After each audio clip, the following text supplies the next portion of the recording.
The station hummed with the usual chaos of intergalactic commerce. Vendors hawked bioluminescent trinkets, cargo drones whirred overhead, and 1,000 species mingled in the sterile corridors of Gateway Epsilon, the largest trade hub in the Andromeda Link. Security checkpoints bristled with scanners, armed guards, and protocols designed to keep the peace among beings who'd sooner eat each other than share oxygen. Captain Lyra Chen walked through it all like she owned the place. She didn't hurry. Didn't flinch when a Krillian merchant's tentacle snapped too close to her face, or when a pack of Vex hounds snarled from their cages. Her boots struck the metal floor with measured confidence, her worn leather jacket hanging loose over a frame that was deceptively small by galactic standards. Humans always looked small. That was their first mistake. Thinking size mattered. On her shoulder sat Rock. The predator cub was no larger than a house cat, but that's where any resemblance to Earth's domesticated animals ended. His scales shimmered like oil on water, black bleeding into deep purple, and his 6 eyes, arranged in 2 rows of 3, tracked everything with unsettling precision. Razor-sharp teeth jutted from a jaw that could unhinge like a serpent's, and his tail, barbed and flexible, coiled lazily around Lyra's neck like a scarf made of nightmares. A Rythak mother clutched her spawn closer as they passed. A Centauri diplomat actually stepped backward, his 4 arms raised defensively. Rock yawned, displaying a throat that glowed faintly with bioluminescent venom sacs, and nestled deeper into the crook of Lyra's shoulder. "Good boy," she murmured, scratching behind his primary ear ridge. The security checkpoint loomed ahead, a choke point of reinforced durasteel and paranoia. 4 guards stood watch. 2 Vorgath, massive reptilians whose species had conquered a dozen systems through sheer brutality. 1 Silex, insectoid and twitchy, mandibles clicking nervously. And 1 human. The human guard, Rodriguez by his nameplate, looked barely out of academy training, his eyes wide as Lyra approached. The Vorgath sergeant held up 1 clawed hand. "Halt," Lyra stopped. Didn't smile. Didn't need to. "Biological scan required for all organic cargo," the sergeant growled, his translator rendering his words in clipped galactic common. His eyes, yellow and slit-pupiled, locked onto Rock. "Especially unregistered predator species." "He's registered," Lyra said evenly. She produced a datapad from her jacket, movements unhurried. Class 7 companion animal. Cleared by the Interspecies Wildlife Authority 3 cycles ago. The Silex guard skittered forward, scanner extended. Its mandibles clicked rapidly, a sign of agitation. That's a Nethris Shrike. They're banned in 70% of charted space." "Not banned," Lyra corrected. "Restricted." "There's a difference," the sergeant's scales rippled. A Vorgath threat display. "They're apex predators. Pack hunters. Mature specimens have been known to strip a Vorgath warbeast to bones in under 4 minutes." He leaned closer, breath reeking of sulfur and raw meat. "Are they dangerous?" Lyra met his gaze without blinking.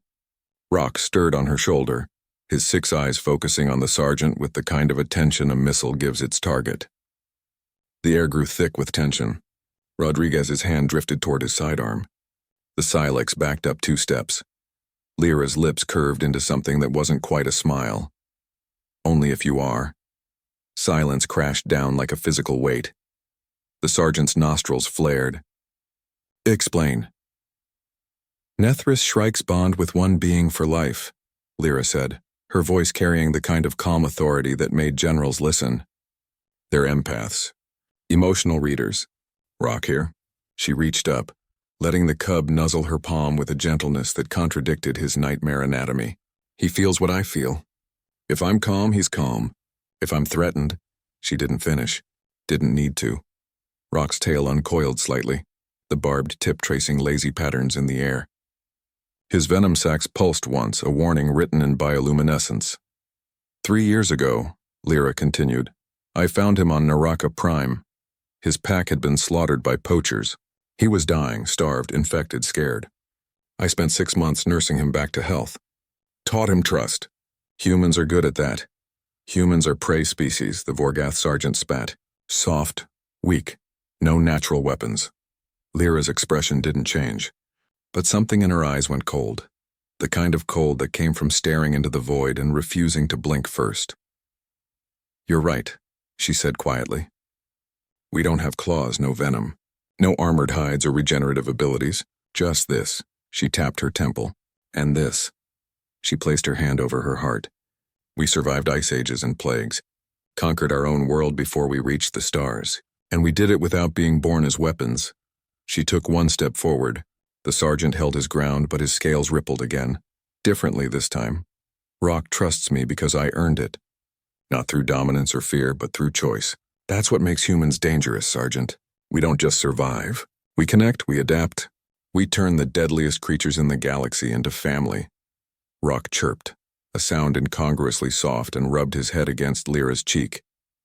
Rodriguez cleared his throat. Ma'am, your paperwork checks out. You're clear to proceed. The Vorgath sergeant's jaw clenched, but he stepped aside. Move along. Lyra nodded once and walked past, Rock riding her shoulder like a crown of scales and teeth.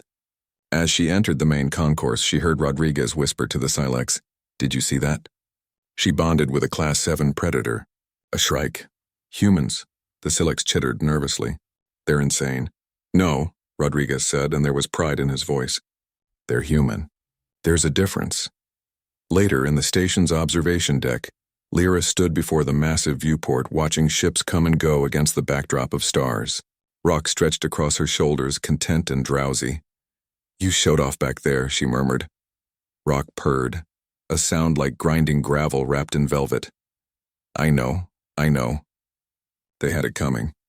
She smiled, genuine this time. But next time, maybe don't glow quite so dramatically. We're trying to keep a low profile. The cub's response was to drape himself more firmly across her shoulders, his tail tip booping her nose. Lyra laughed, soft, warm, human. Across the galaxy, humanity was still the newcomer, still the underdog, still underestimated by species who measured worth in fang length and armor thickness. But they were learning slowly what humans had always known. The most dangerous predator wasn't the one with the biggest teeth. It was the one who taught the biggest teeth to love.